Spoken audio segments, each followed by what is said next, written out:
सबका साथ सबका विकास ही ओळ ऐकली तरी डोळ्यासमोर पंतप्रधान नरेंद्र मोदी येतात.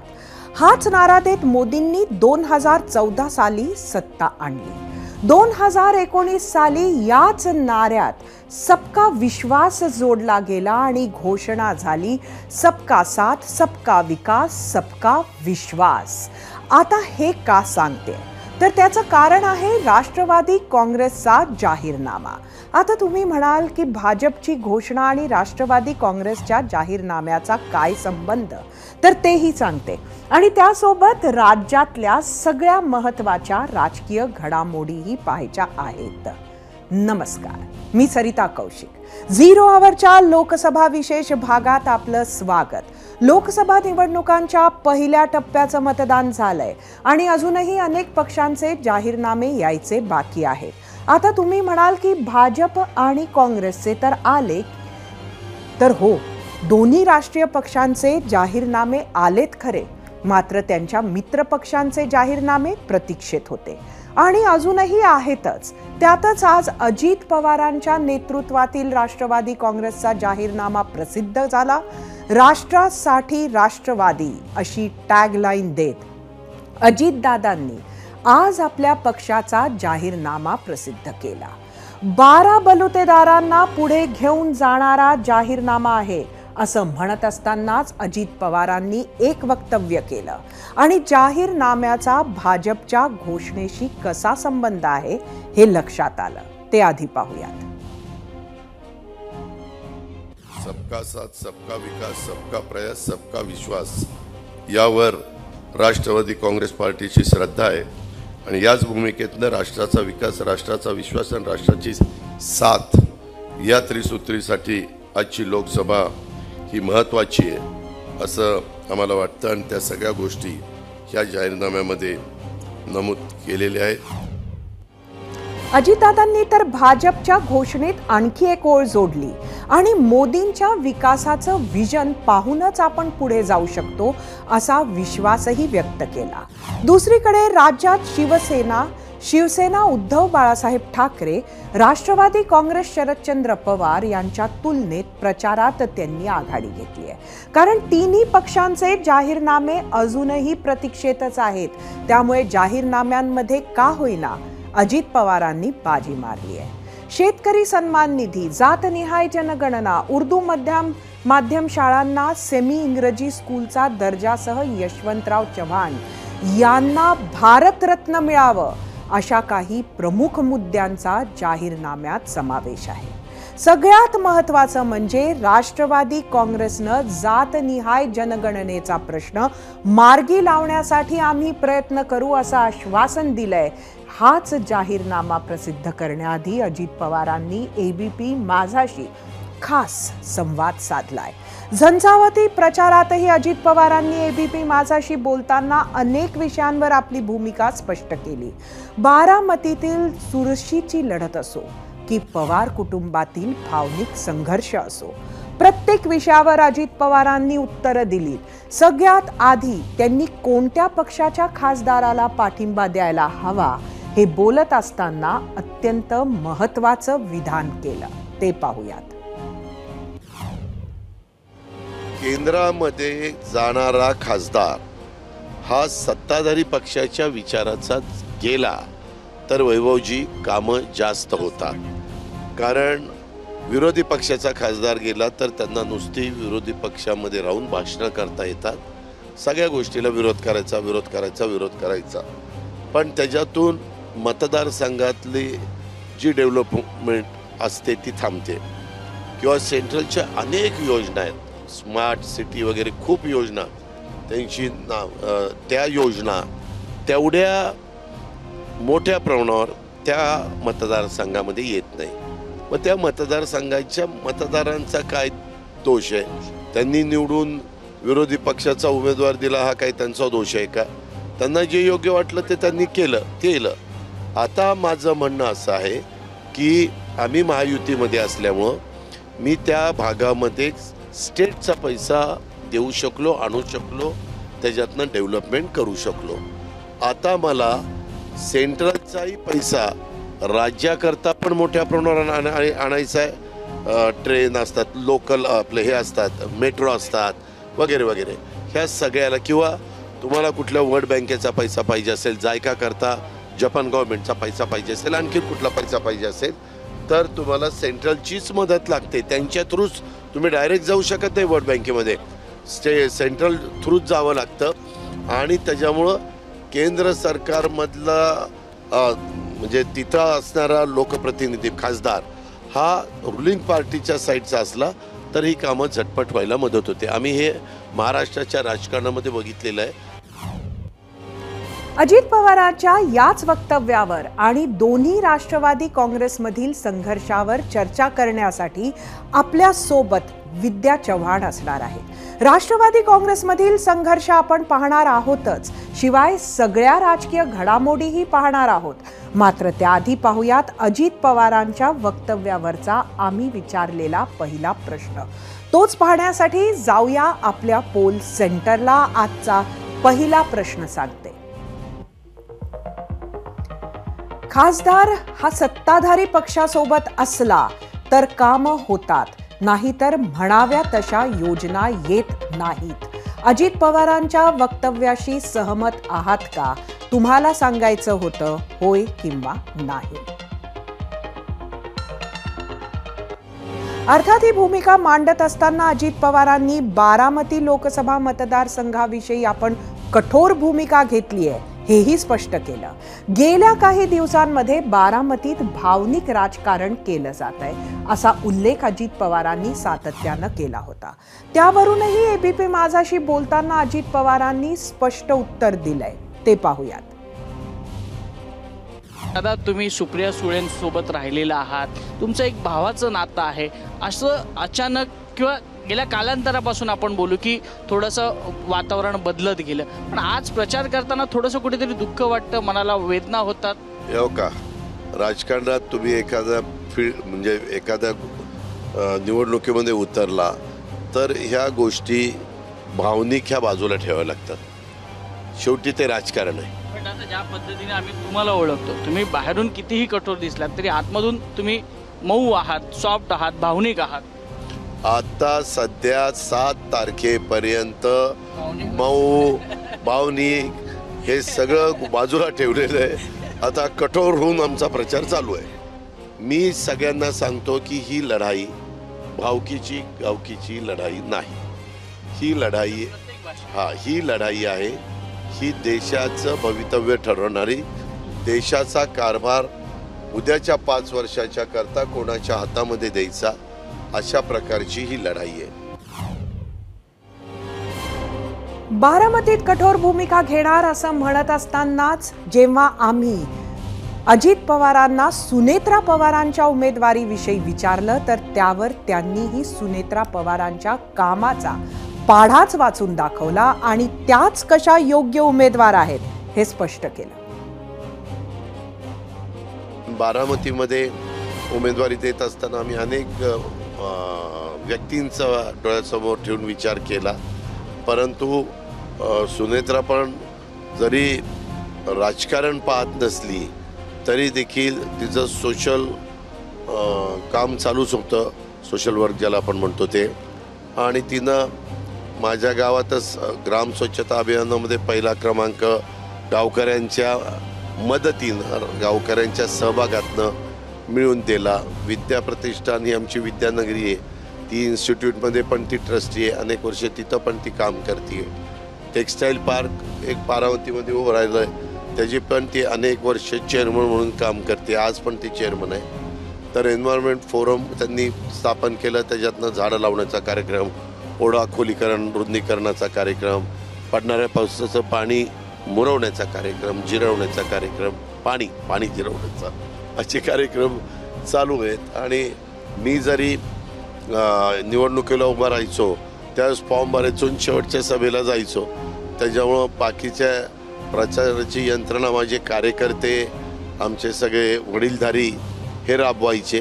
त्याच्यामध्ये ती पण प्रचारामध्ये सहभागी असायची.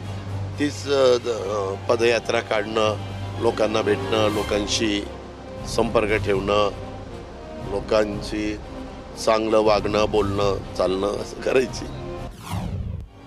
विदर्भात प्रचारादरम्यान अजित पवारांनी एबीपी माझाशी खास संवाद साधला, अनेक प्रश्नांवर उत्तरं दिली आणि सकाळीच मुंबईत पोहोचले. कारणही तसंच होतं. त्यांच्या पक्षाचा जाहीरनामा प्रसिद्ध होणार होता. तोच जाहीरनामा प्रसिद्धही झाला. जसं इथं अजित पवारांनी उपस्थिती चर्चेतही होती, तशीच त्यांची नगरच्या जाहीर सभेतील अनुपस्थितीही चर्चेची बनली. त्याचं झालं असं की आज महायुतीचे अहमदनगरचे उमेदवार सुजय विखे यांनी आपला उमेदवारी अर्ज दाखल केला. त्याआधी एक भव्य रोड शो केला. त्यात हजारो कार्यकर्त्यांची गर्दी होती. त्यानंतर एक सभा घेतली जिथे मुख्यमंत्री एकनाथ शिंदे, उपमुख्यमंत्री देवेंद्र फडणवीस यांची भाषणं झाली. मात्र चर्चा रंगली ती अजित पवारांच्या अनुपस्थितीची. कारण सुजय विखे यांच्या विरोधात महाविकास आघाडीकडून आमदार निलेश लंकेंना संधी देण्यात आली आहे. म्हणायला लंके दादांच्या जवळचे.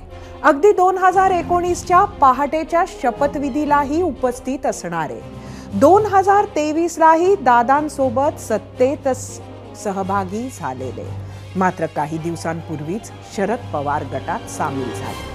जेव्हा लक्षात आले की ह्या युतीत खासदारकी मिळणार नाही, तेव्हा लंके शरद पवारांबरोबर गेले. दादांनीही निलेश लंकेंना जाऊ दिले आणि आता तेच निलेश लंके अहमदनगरमधून महायुतीचे उमेदवार सुजय विखेंना तगडं आव्हान देत आहेत. आणि यामुळेच आज अजित पवार नगरमध्ये येणार की नाही आणि आले तर काय बोलणार. विशेष म्हणजे निलेश लंकेंविरोधात काय म्हटले असते दादांनी एका खुल्या प्रचार सभेत, या सगळ्यांची बरीच उत्सुकता होती. मात्र अजित पवार मुंबईत जाहीरनामा सोहळ्यात पोहोचले पण नगरला आलेच नाही. त्यामुळे सगळे प्रश्न अनुत्तरित राहिले. या नव्या राजकीय मैत्रीमुळे वेगवेगळ्या पद्धतीनं कात्रीत अडकलेले दादा आपण सध्या बघत आहोत आणि त्यातीलच ही एक सभा. पण आजच्या नगरमध्ये झालेल्या सभेत मुख्यमंत्री एकनाथ शिंदे, उपमुख्यमंत्री देवेंद्र फडणवीसांनी नव्या घोषणांसह निलेश लंकेंवर जोरदार टीकाही केली. ती पाहूयात. या अहिल्यानगर मतदारसंघातील, जाणीवपूर्वक म्हणतो अहिल्यानगर,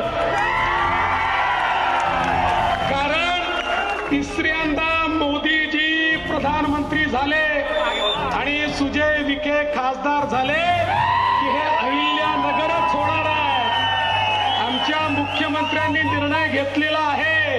आता दिल्लीचा निर्णय बाकी आहे. तो एकदा तुम्ही गाडी दिल्लीला रवाना केली की अहिल्यानगरच होणार आहे. सुजय याच्या नावातच जय आहे, त्यामुळे त्याचा पराजय होणे अशक्य आहे. आणि म्हणून त्यांचा लीड वाढवायचंय आपल्याला, एवढंच काम करायचंय. आणि म्हणून आणि विरोधकांच्या लंकेचं दहन करायचंय.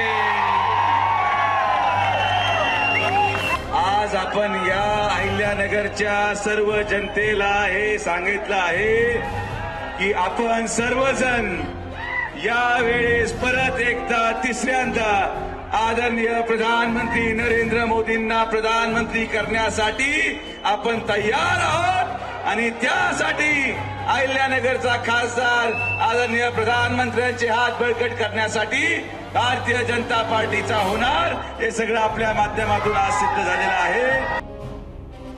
एका गोष्टीवर शरद पवारांचा अजितदादांबरोबर आज चक्क एकमत झालं. राज्याचे पहिले मुख्यमंत्री यशवंतराव चव्हाण यांना भारतरत्न देण्यात यावे अशी जी मागणी अजितदादांच्या घोषणापत्रात आहे, त्याचं स्वागत खुद्द शरद पवारांनी केलं. पण हे इतके साधे नव्हे. आमदार, खासदार, चिन्ह आणि पक्ष हे तर दादांनी शरद पवारांकडून ओढून घेतलंय. पण आता आपल्या पहिल्या स्वतंत्र जाहीरनाम्यात यशवंतराव चव्हाणांसाठी भारतरत्नाची मागणी करून शरद पवारांचे राजकीय गुरूंवरही अजितदादांनी अधिकार सांगितलाय. प्रत्येक पक्षाला एक गुरुतुल्य विचारधारा किंवा व्यक्तिमत्व लागतंच. शरद पवार यांनी यशवंतरावांबरोबर आपले नाते निभावले की नाही यावर मतमतांतर असले तरी शरद पवारांनी मात्र नेहमीच पब्लिक स्पेसमध्ये यशवंतरावांना गुरुतुल्य मानलं. राष्ट्रवादी काँग्रेसच्या विचारधारेशी वेळप्रसंगी त्यांना जोडून घेत आले. गेल्या काही दिवसांपासून शरद पवारांकडून भावनिक राजकारण केलं जात आहे. त्याशिवाय शरद पवारांनाच भाजपसोबत सत्तेत जायचं होतं यासह अनेक मुद्द्यांवर टीका सुरू आहे. प्रामुख्यानं अजित पवारांनीही वारंवार याच विषयांवरून शरद पवारांना टार्गेट केलं. त्यावर बोलत असताना शरद पवारांनी 2 महत्त्वाची विधानं केली. पहिलं विधान म्हणजे 2019 सालच्या शपथविधीला जर माझा पाठिंबा असता तर मग अजित पवारांनी राजीनामा का दिला. आणि दुसरं विधान अत्यंत महत्त्वाचं विधान आहे. जर भाजपची साथ सोडून येणाऱ्या प्रत्येकाला इंडी आघाडीची दारं खुली आहेत. आणि हे वक्तव्य स्पेसिफिकली सांगायचं झालं तर अजित पवारांना परतण्याची संधी आहे का या प्रश्नावर उत्तर देत असताना केलेलं विधान आहे. त्यामुळे ऐन लोकसभेच्या दुसऱ्या टप्प्यातील मतदानाच्या आधी पवारांनी आणखी एक गुगलीच टाकली असं म्हणायला हरकत नाही. नेमकं काय म्हणालेत शरद पवार पाहूयात. माझी समस्या असते तर शपथविधी घेतल्यानंतर 3 दिवसांनी राजीनामा का दिला.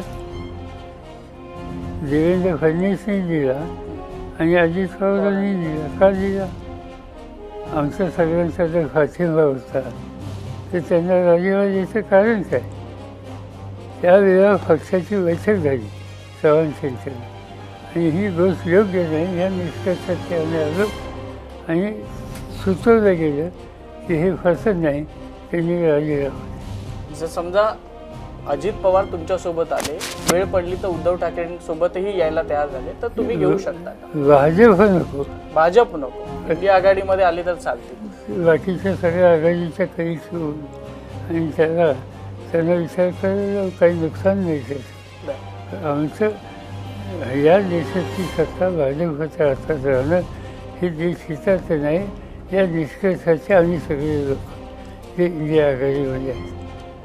त्यामुळे ती लाईन जर घेतली कुणी तर त्याला विरोध नाही करत.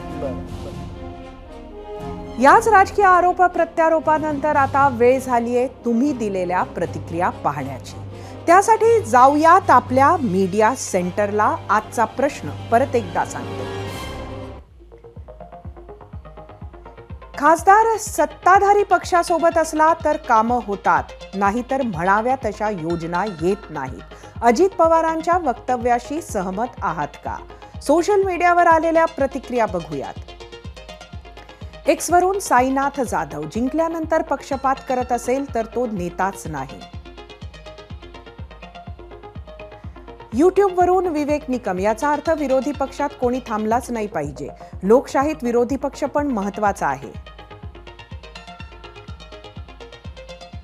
फेसबुकवरून निलेश निमसे, असं असेल तर देशात विरोधी पक्षच शिल्लक राहणार नाही. सगळे सत्ताधारी पक्षांकडे जाऊन बसतील. भाजप इतके वर्ष विरोधात होता तेव्हा त्यांचे खासदार काहीच काम करत नव्हते का?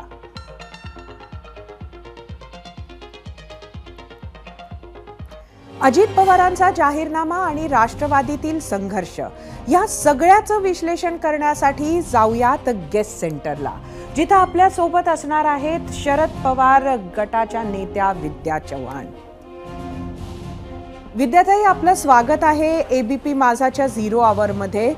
एकंदरीत आजचं सगळ्यात महत्त्वाचं म्हणजे राष्ट्रवादी काँग्रेस पक्षाचा जाहीरनामा अजितदादांनी घोषित केला. काय आपली पहिली प्रतिक्रिया आहे?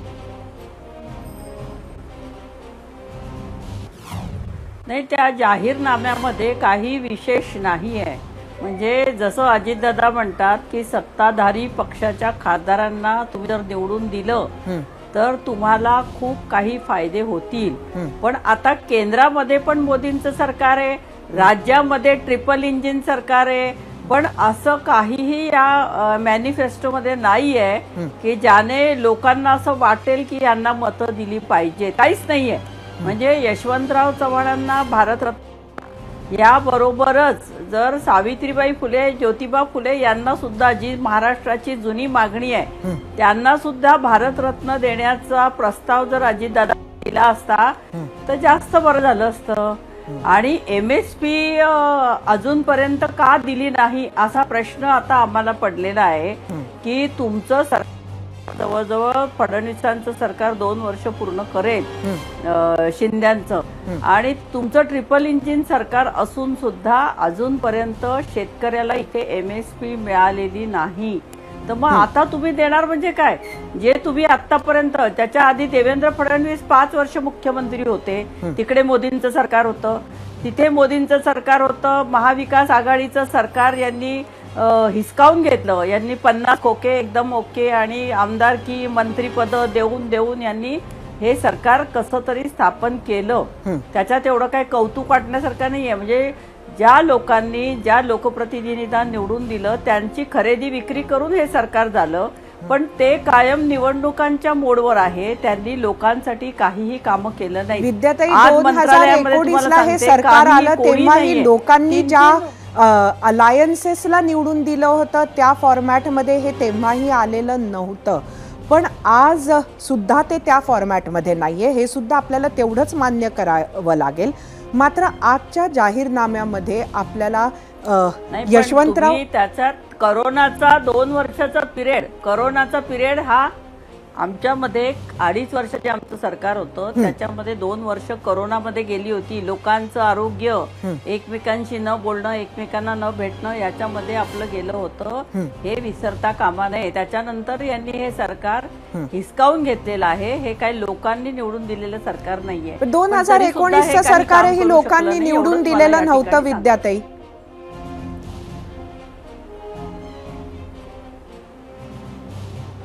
लोकांनी निवडून दिलेलंच तर होतं. आणि कोणी निवडून दिलं होतं?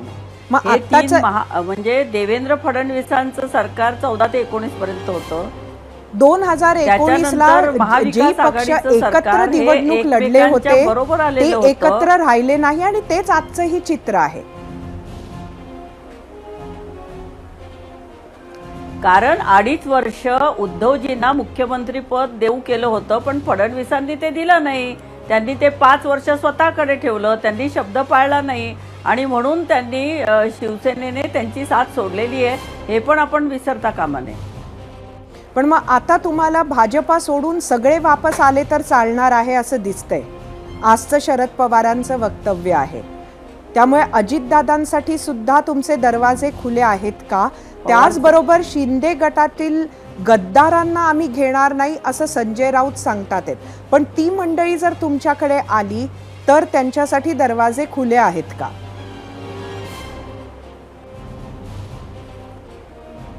आता ह्याचं स्वतः उत्तर पवार साहेबांनी दिलेलं आहे. त्याच्या बाबतीत आणि मी वेगळं काही सांगणे नको. भाजप सोडून जे असतील ते सगळे इंडिया आघाडीमध्ये आणि महाविकास आघाडीमध्ये एकत्र यायला काहीही हरकत नाहीये. परंतु गद्दारांची काही शिक्षा असते, ती शिक्षा त्यांना मिळायला हवी असं जनतेचं मत आहे. आणि त्यामुळे त्याप्रमाणे पुढे कसं वागायचं ते तिन्ही पक्ष मिळून ठरवतील. शिवसेना उद्धवजींची असेल, काँग्रेस असेल, आमची राष्ट्रवादी असेल, आम्ही सगळे मिळून ते ठरवू. परंतु शक्यतो भाजपला सोडून जेवढे येतील त्यांच्याबद्दल काहीही भेदभाव करायचं कारण नाही. जाहीरनाम्यात यशवंतराव चव्हाणांना भारतरत्न मागितले अजितदादांनी.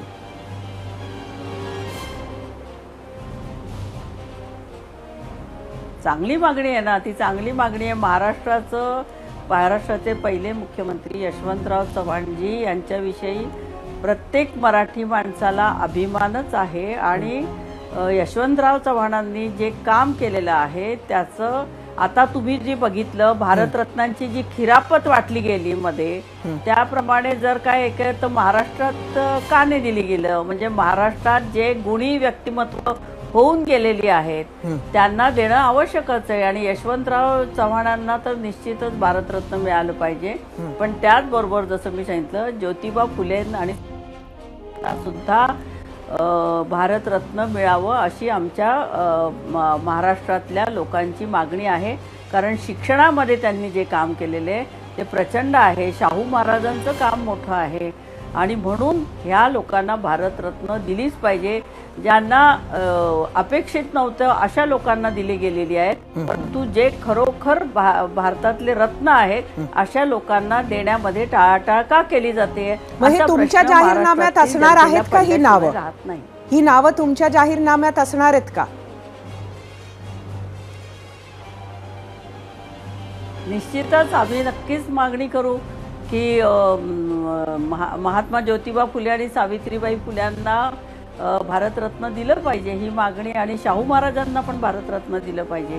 कारण डॉक्टर बाबासाहेब आंबेडकरांना सुद्धा घडवण्याचं काम, पुढे आणण्याचं काम शाहू महाराजांनी केलं होतं. डॉक्टर बाबासाहेब आंबेडकरांना भारतरत्न मिळालं, पण शाहू महाराज असतील, ज्योतिबा फुले असतील यांना मात्र अजूनपर्यंत मिळालेलं नाहीये. आमच्या जाहीरनाम्यामध्ये आम्ही निश्चितच तो आणण्याचा प्रयत्न करू, आणि नाही केला तरी आमच्या हृदयामध्ये ते आहेत आणि आम्ही तो प्रयत्न निश्चितच करू. धन्यवाद विद्याताई, आपण आलात झिरो आवर मध्ये आणि आमच्या प्रश्नांची उत्तरं दिलीत. आणि आता वेळ झाली आहे आमच्या आजच्या प्रश्नावर तुम्ही दिलेला कौल पाहण्याची. त्यासाठी जाऊया आपल्या पोल सेंटरला. आजचा आपला पहिला प्रश्न सांगते, खासदार सत्ताधारी पक्षांसोबतचा असला तर कामं होतात, नाही तर म्हणाव्या तशा योजना येत नाहीत. अजित पवारांच्या वक्तव्याशी सहमत आहात का? फेसबुकवर एकूण 3000 मतं. 34% लोकांनी होय म्हटलंय, 66% लोकांनी नाही. यूट्यूबवर एकूण 18,000 मतं.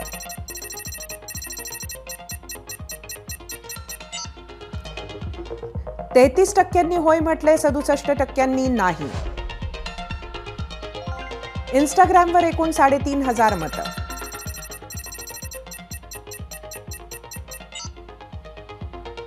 64% लोकांनी होय म्हटलंय, 34% नाही.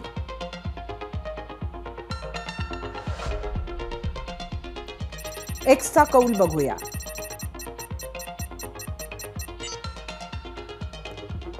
44% होय म्हटलंय, 56% नाही. अनेकांना वाटतं की आपल्याच वाट्याला इतका संघर्ष का? पण मंडळी, संघर्ष कुणाला चुकलाय? अगदी ऐशो आरामात राहणारा राजा असो की गरिबीचे प्रचंड चटके सोसणारा रंक असो, आयुष्याच्या कोणत्या ना कोणत्या वळणावर संकटांची काटेरी वाट प्रत्येकाच्याच वाट्याला येत असते. फक्त त्याची तीव्रता कमी अधिक असेल. शरद पवार हे त्याचं धडधडीत उदाहरण. आयुष्यभर राजकीय खेळी करत विरोधकांना चेकमेट करणाऱ्या या तेल लावलेल्या पैलवानाला आयुष्याच्या संध्याकाळी म्हणजेच वयाच्या 83व्या वर्षीही आखाड्यात उतरून झुंजावं लागतंय. हातातून पक्ष गेला, चिन्हही गेलं, असं आयुष्यातलं सर्वात मोठं संकट त्यांच्या समोर आवासून उभं ठाकलंय. आणि ते उभं केलंय ज्याला बोटाला धरून राजकारण शिकवलं त्या सख्या पुतण्यानं. आणि म्हणूनच आपण स्वतः उमेदवार असल्यासारखं शरद पवारांना आपल्या लेकीसाठी मैदानात उतरावं लागलंय. ही तर झाली पवार कुटुंबातल्या नात्याच्या नाण्याची पहिली बाजू. नाण्याची दुसरी बाजू असलेल्या अजित पवारांच्या वाट्यालाही काही वेगळं आलेलं नाहीये. वयाच्या 64व्या वर्षी 4 दशकांची वाट मोडून नव्या वाटेवर चालावं लागतंय. कधी काळी एका घरात राहून सण उत्सव साजरे केले, ज्यांच्या सोबत सुखदुःखाचे प्रसंग अनुभवले, तीच सख्खी नाती आता दुरावली आहेत. राजकीय दृष्ट्या अजित पवार गराड्यात असतील, पण कौटुंबिक दृष्ट्या मात्र ते एकाकी लढतायत. चारी बाजूंनी वेढलेल्या पण एकाकी बेटासारखे. आणि म्हणूनच नेहमी सावली बनून राहणाऱ्या सुनेत्रा पवारांनाही त्यांनी मैदानात उतरवलंय. कारण फक्त हेच, if there is no struggle there is no progress. पहिल्या टप्प्याचं मतदान उरकलंही. दुसऱ्या टप्प्यातील मतदान 4 दिवसांवर आलं आहे. तिसऱ्या टप्प्यातील महत्त्वाच्या उमेदवारांनी अर्ज भरले आहेत, तर चौथ्या टप्प्यातील उमेदवारांची अर्ज भरण्याची लगबग सुरू आहे. याबाबतचे महत्त्वाचे अपडेट्स, महत्त्वाच्या घडामोडी, आज दाखल झालेले अर्ज, हे सगळं आपण पाहणार आहोत. पण सुरुवात करूयात अमरावतीतील महाविकास आघाडीच्या सभेनं. अमरावतीमध्ये महायुतीकडून खासदार नवनीत राणा भाजपच्या उमेदवार आहेत. त्यांच्या विरोधात महाविकास आघाडीकडून काँग्रेसचे उमेदवार बळवंत वानखेडे आहेत. आता उद्धव ठाकरे आणि राणा दाम्पत्य यांचे विळा भोपळ्याचे नातं. मातोश्री समोरच्या हनुमान चालीसा पठणाची आठवण करून देते आणि त्यानंतर तुम्हाला आठवत असेलच जेलमध्ये जावे लागलेले नवनीत आणि रवी राणा. त्यामुळे नवनीत राणांच्या विरोधात उभे असलेल्या वानखेडे यांच्या प्रचारासाठी आलेल्या उद्धव ठाकरेंनी जबरदस्त घणाघात केला नसता तरच नवल. त्यांच्याबरोबर शरद पवारही सभेला होते आणि प्रचाराच्या धामधुमीत हे दोन्ही नेते पहिल्यांदाच सभेसाठी मंचावर एकत्र आले होते. आम्ही येथे खोटारड्याची लंका जाळायला आलोय या शब्दात उद्धव ठाकरेंनी महायुतीवर घणाघात केले. शरद पवारांनीही आपल्या शैलीत राज्य आणि केंद्र सरकारवर टीका केली. 2019च्या लोकसभेला नवनीत राणांना उमेदवारी देऊन चूक केली असं सांगत शरद पवारांनी अमरावतीकरांची माफी देखील मागितली. या सभेत शरद पवारांनी नरेंद्र मोदींवर भरपूर टीका केली. आपल्या भाषणात काय म्हणाले हे दोन्ही नेते ते पाहूयात. ही लढाई ही लोकशाही विरुद्ध हुकुमशाही आहे. लोकशाहीचं एक सुद्धा मत फुटता कामा नये. जर का ते फुटलं तर कपाळ करंटे आपण ठरू आणि पुढच्या इतिहासात आपली नोंद होईल. अरे यांना हरवण्याची संधी आली होती पण हे आपापसात फुटले आणि हुकुमशाही आमच्या माथ्यावरती लादली. तर मला वाटतं ते पाप आपल्या हातनं होता कामा नये. मी सर्व शिवसैनिकांना हात जोडून विनंती करतोय, तुम्ही कट्टर शिवसैनिक आहात, शिवसेना प्रेमी आहात ना. आपले एक सुद्धा मत तिकडे तिकडे जाऊन देता कामा नये. आपल्यातले बरे जरी तिकडे जाऊन उभे राहिले असले तरी सांग ही वेळ आता नाही, तुला मी मत देणार नाही. माझं मत यावेळेला महाविकास आघाडीच्या बळवंतरावाला आणि काँग्रेसच्या हातालाच आहे. मोदी साहेब तिथं जातात नंतर सत्ताधारी पक्षाचे खासदार खाली मान घालतात. त्यांना दिसू का नाही विरोधकांशी आम्ही बोलतोय म्हणून. एक प्रकारची दहशत त्यांच्या सुद्धा त्या ठिकाणी आहे. आज या देशामध्ये मोदींच्या रूपानं नवीन पुतीन तयार होतं का काय ही चिंता या देशाच्या जनतेला आहे. शरद पवार यांच्या अमरावतीतील याच भाषणावर आधारित आम्ही विचारला होता 0 आवरमधील आजचा दुसरा प्रश्न. तो बघायला आपण जाऊया आपल्या पोल सेंटरला. आजचा आपला दुसरा प्रश्न, मोदींचं नेतृत्व म्हणजे एक नवा पुतीन निर्माण होतोय की काय अशी भीती. शरद पवारांचा आरोप तुम्हाला पटतो का? तुम्हाला सांगायचं होतं होय किंवा नाही. नवनीत राणा यांना उमेदवारी देऊन चूक केली असं आज अमरावतीत शरद पवार म्हणाले. त्यांनी अमरावतीकरांची माफी सुद्धा मागितली. यावर प्रहारचे आमदार बच्चू कडू यांनी कटाक्ष साधला आहे. साताऱ्यातही पवारांनी अशीच माफी मागितली होती याची आठवण बच्चू भाऊंनी करून दिली. अमरावतीत प्रहारच्या उमेदवाराला सगळ्या पक्षातील नाराजांची मदत होईल असा विश्वासही बच्चू कडूंनी व्यक्त केला.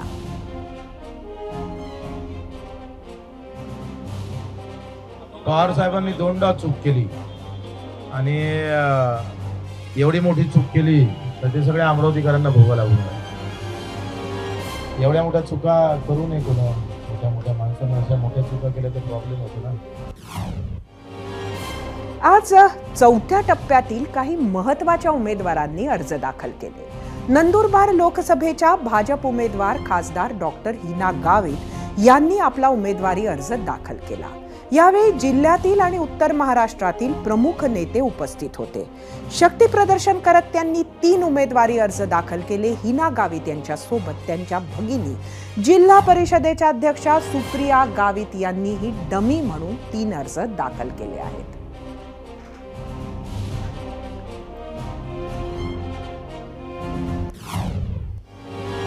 छत्रपती संभाजीनगरमध्ये उद्धव बाळासाहेब ठाकरे शिवसेनेच्या चंद्रकांत खैरे यांनी आज आपला उमेदवारी अर्ज दाखल केला. त्याआधी चंद्रकांत खैरे यांच्या 92 वर्षाच्या आईनं आणि पत्नीनं खैरे यांना औक्षवण केलं. खैरेंच्या आईनं त्यांना विजयी होण्यासाठी आशीर्वाद दिला. यावेळी अंबादास दानवे हे सुद्धा उपस्थित होते. त्यानंतर निघालेल्या रॅलीत आमदार आदित्य ठाकरे यांची विशेष उपस्थिती होती. या जागेवर 1999 ते 2014 असे सलग 4 टर्म चंद्रकांत खैरे शिवसेनेचे खासदार राहिले आहेत. गेल्या वेळी मात्र मतविभाजनाचा त्यांना तोटा झाला आणि MIMचे इम्तियाज जलील निवडून आले होते. यावेळी सुद्धा संभाजीनगरमध्ये खैरे, जलील, अपक्ष हर्षवर्धन जाधव आणि शिवसेनेचे मंत्री संदीपान भुमरे अशी चौरंगी लढत होणार आहे. देशामध्ये शांतता प्रस्थापित होण्यासाठी, देश प्रगतिशील दाखवण्यासाठी महाविकास आघाडीच्या माध्यमाद्वारे शिवसेना पक्षप्रमुख उद्धवजींच्या नेतृत्वाखाली आम्ही त्या ठिकाणी निवडणूक अर्ज दाखल करताना महाराष्ट्रामध्ये सुगम सुफलाम वातावरण हो म्हणून मी माझ्या आईचं सुद्धा दर्शन घेऊन त्या ठिकाणी हे सुरू केलेलं आहे.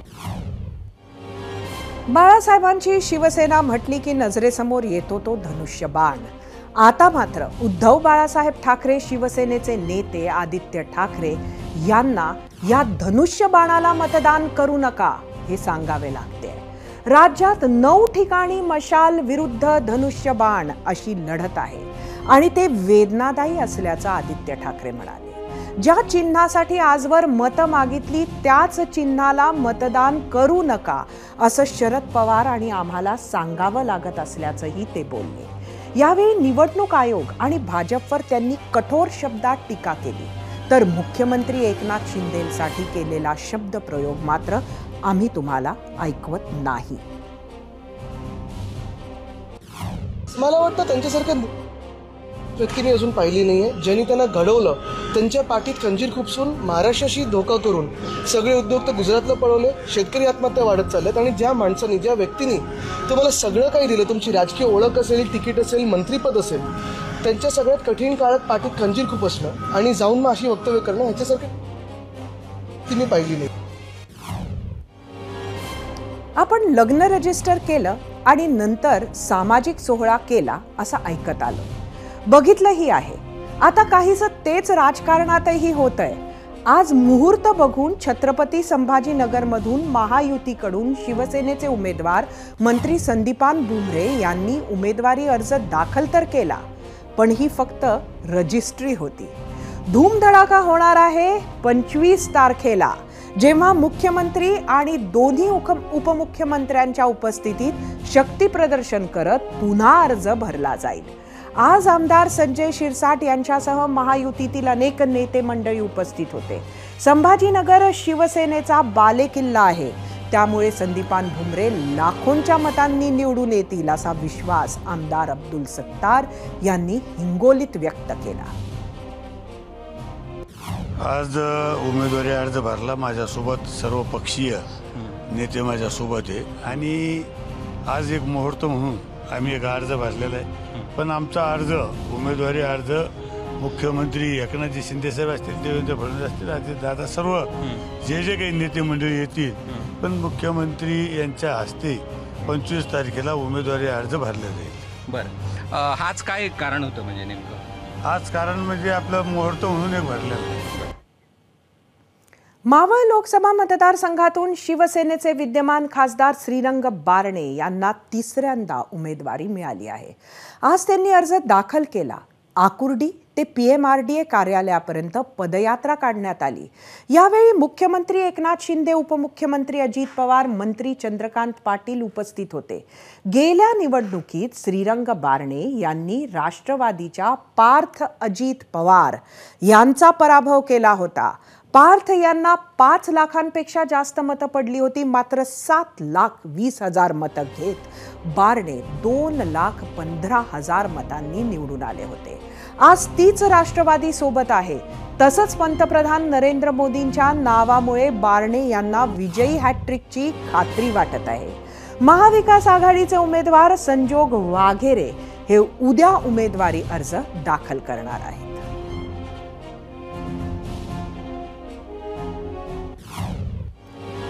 सांगलीत विशाल पाटील आज जिल्हाधिकारी कार्यालयात दिसले आणि एकच लगबग उडाली.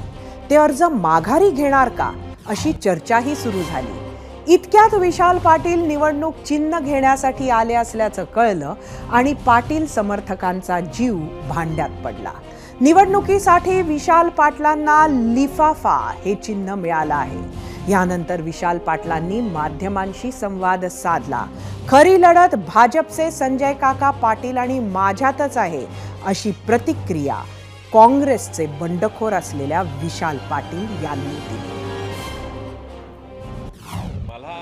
वैयक्तिक सुद्धा आमच्या कुटुंबियांना सुद्धा वेगवेगळ्या प्रकारची पदं द्यायची आश्वासनं सुद्धा आले आणि ते आम्हाला ती ऑफर दिल्याबद्दल मी सर्व नेत्यांचे आभार मानतो. हा लढा जनतेचा आहे. मी जनतेचा उमेदवार आहे. मी स्वाभिमानी काँग्रेस पक्षाच्या कार्यकर्त्यांचा उमेदवार आहे. येणारी निवडणूक ही काँग्रेस पक्षाचा उमेदवार म्हणून मी स्वतःला समजतो. काँग्रेस पक्षाचा सामान्य कार्यकर्ता हा पूर्णपणे भक्कमपणे माझ्या पाठीशी आहे. राज्याचे माजी मुख्यमंत्री बॅरिस्टर AR अंतुले यांचे राजकीय वारसदार आणि माजी आमदार मुश्ताक अंतुले यांनी राष्ट्रवादी काँग्रेस पक्षात प्रवेश केला.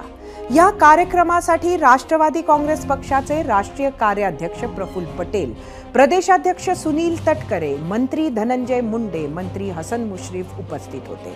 हा पक्षप्रवेश रायगडमधील राजकारणात महत्त्वाचा मानला जातो. यावेळी AR अंतुले यांच्या आठवणींना सुनील तटकरे यांनी उजाळा दिला. ज्येष्ठ काँग्रेसचे नेते मुश्ताकभाई अंतुले उद्या राष्ट्रवादी काँग्रेस पक्षाचे राष्ट्रीय अध्यक्ष अजितदादा पवार, कार्याध्यक्ष प्रफुल्लभाई पटेल, ज्येष्ठ नेते छगनजी भुजबळ, हसन मुश्रीफ, धनंजय मुंडे, अनिल भाईदास पाटील, आदिती तटकरे यांच्या उपस्थितीमध्ये सकाळी 11 वाजता राष्ट्रवादी काँग्रेस पक्षामध्ये प्रवेश करत आहेत. त्यांनाही राजकीय पार्श्वभूमी आहे, पण दीर्घकाळ त्यांनी स्वतः राजकारणामध्ये अतिशय उत्तम पद्धतीने काम केलेलं आहे. अत्यंत कसोटीच्या क्षणाच्या वेळेलाच राष्ट्रवादी काँग्रेस पक्षाचा त्यांचा प्रवेश पक्षाला ताकद शक्ती देणार ठरला. आता परत एकदा वळूया 0 आवरमध्ये विचारलेल्या दुसऱ्या प्रश्नाकडे. त्यावर तुम्ही काय प्रतिक्रिया दिल्या आहेत ते पाहण्यासाठी जाऊया आपल्या मीडिया सेंटरला. आजचा दुसरा प्रश्न तुम्हाला परत एकदा सांगते. 2014 साली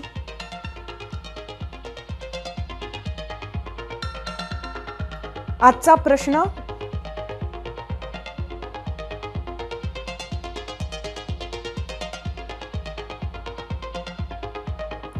मोदींचं नेतृत्व म्हणजे एक नवा पुतीन निर्माण होतोय की काय अशी भीती.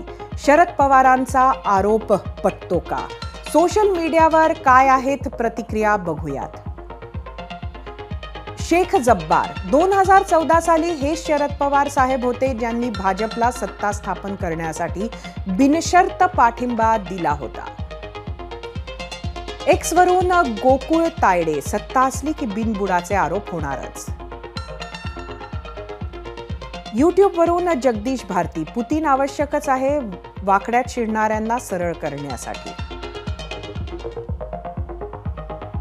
फेसबुक वरून अभिजित चिंचपूरकर, विरोधकांना आता कुठलाही मुद्दा राहिला नसल्यामुळे संविधान आणि लोकशाहीच्या नावानं ओरडा सुरू आहे. फेसबुक वरून अशोक कुंकुलोळ, पुतीनची गरज आहे भारताला. या निवडक प्रतिक्रिया पाहिल्यानंतर आता आपण तुम्ही दिलेला कौल पाहण्यासाठी जाऊया आपल्या पोल सेंटरवर. परत एकदा आजचा प्रश्न बघूया. मोदींचं नेतृत्व म्हणजे एक नवा पुतीन निर्माण होतोय की काय अशी भीती. शरद पवारांचा आरोप पटतो का? युट्यूबवर एकूण 10,000 मतं. 84% लोकांनी होय म्हटलंय, 16% नाही. एक्स वर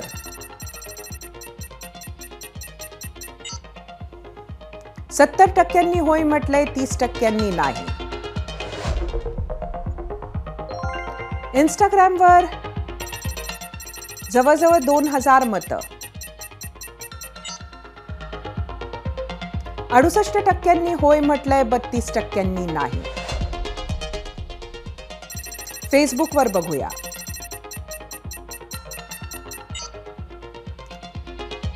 71% होय म्हटलंय, 29% नाही.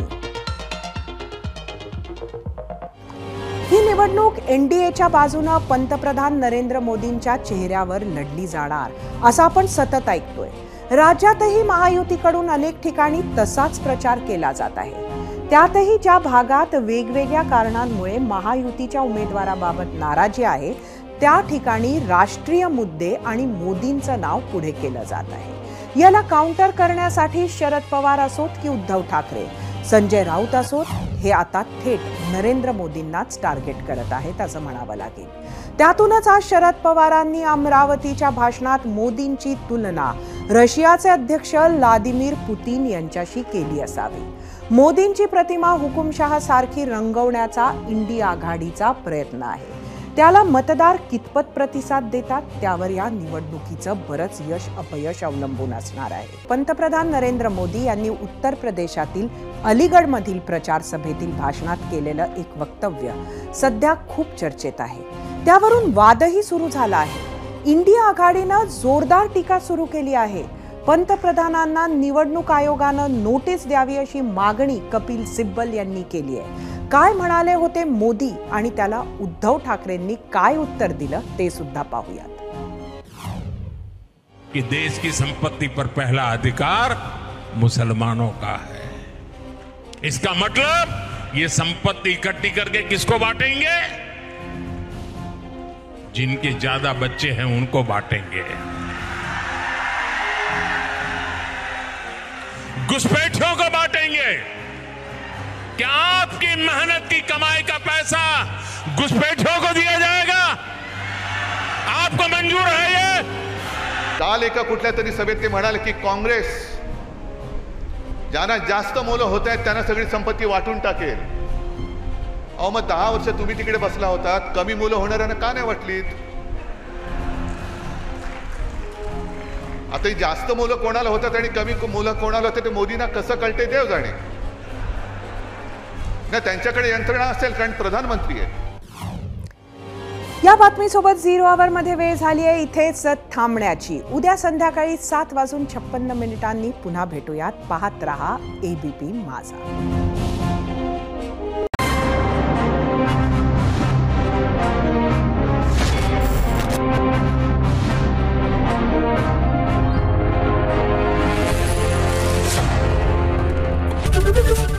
एबीपी माझा, उघडा डोळे बघा नीट.